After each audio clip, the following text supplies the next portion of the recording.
বন্ধুরা, আজকে আমি আবার একটা রেসিপি নিয়ে তোমাদের সামনে চলে এসেছি। কামরাঙ্গার পাকা কামরাঙ্গার চাটনি।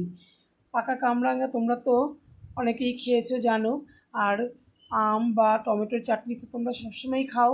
একবার এরকম কামরাঙ্গার চাটনিটা করে খেয়ে দেখো, দুর্দান্ত লাগে খেতে। আর তাছাড়া এর কিন্তু অনেক উপকার আছে। আমাদের কোষ্ঠকাঠিন্য দূর করতেও সাহায্য করে, পেটের অনেক সমস্যা মেটায়। তাছাড়া ডক্টররা বলে থাকেন নাকি এটা ক্যান্সারেও অনেক সারাতেও অনেক নাকি উপকারে আসে। সে যাই হোক, রান্না করেছি চাটনিটা, তোমরা কিন্তু কিভাবে করলাম সেটা দেখো। আশা করি তোমাদের ভালো লাগবে। এখানে দেখো, আমি কিছু কামরাঙা নিয়েছি, পাকা কামরাঙা, কিন্তু এগুলো একদম হলুদ হলুদ হয়ে গেছে। আমাকে আমার বাড়িতে এক দিদি আসেন, সেই দিদি আমাকে এগুলো একজনের বাড়ি থেকে, তাদের গাছ আছে সেখান থেকে আমাকে এনে দিয়েছেন।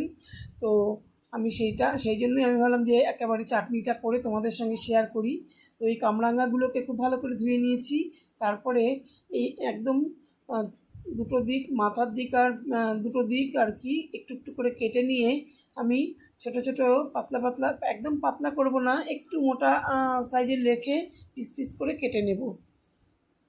একদম দেখতে পুরো স্টার স্টার মনে হচ্ছে, খুব সুন্দর লাগে দেখতে কাটার পরে। তো এরকমভাবে আমি কেটে নিয়েছি সব কটা কামরাঙা। আর তারপরে এর ভেতরে বীজ থাকে, এরকম ছোটো ছোটো বীজ, সেই তরমুজের বীজের মতন। এই বীজগুলোকে ফেলে দিতে হবে, হয় ছুরির সাহায্যে, হাতের সাহায্যে, আবার এরকম পাতলা পাতলা করে কেটেছি। হাত দিয়ে ফেলতে গেলে অনেক সময় কামরাঙার ওগুলো ভেঙে যাচ্ছে। তো ছুরির সাহায্যে একদম সব কটা বীজ বের করে দিলে আর প্রবলেম হবে না। সব বীজগুলো পরিষ্কার করা হয়ে গেছে। এবার কামরাঙাগুলোকে আমি একটা বাটিতে তুলে নিয়েছি। এবার কড়াইতে আমি বসিয়ে দেবো। বন্ধুরা, তোমরা যারা দেখছো আমার ভিডিও, তোমরা কিন্তু অবশ্যই লাইক কমেন্ট করো।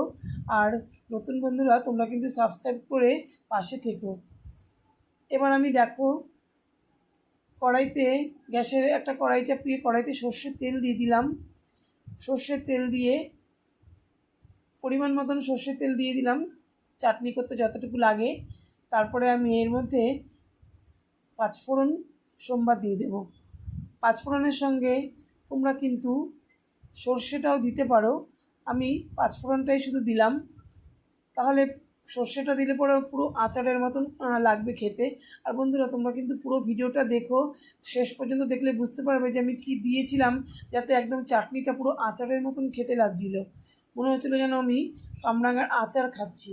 যাই হোক, এখানে আমি কামরাঙাগুলো দিয়ে একটু নাড়াচাড়া করে মিশিয়ে নিলাম।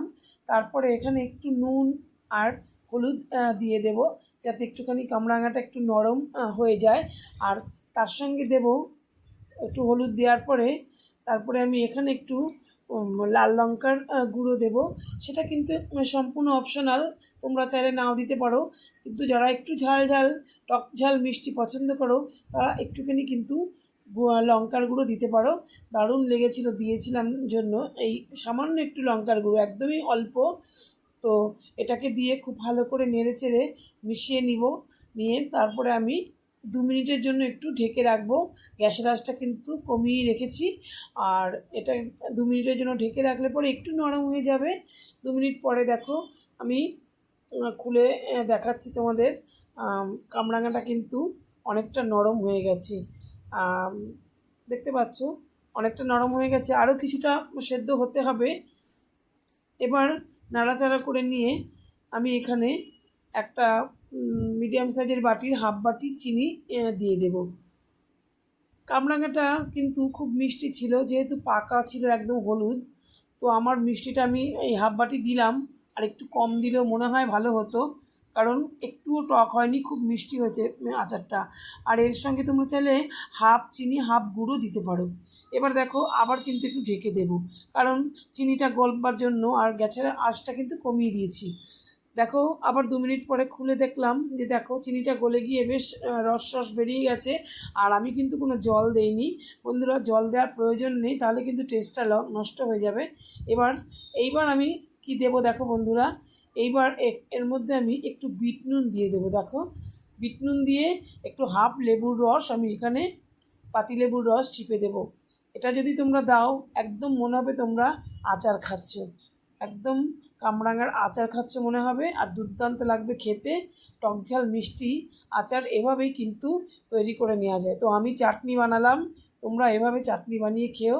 আশা করি তোমাদের সকলেরই ভালো লেগেছে। আর পুরো ভিডিওটা তোমরা দেখার জন্য তোমাদের অসংখ্য ধন্যবাদ জানাই। সকলে সুস্থ থেকো, ভালো থেকো। দেখা হবে তোমাদের সঙ্গে পরবর্তী ভিডিওতে।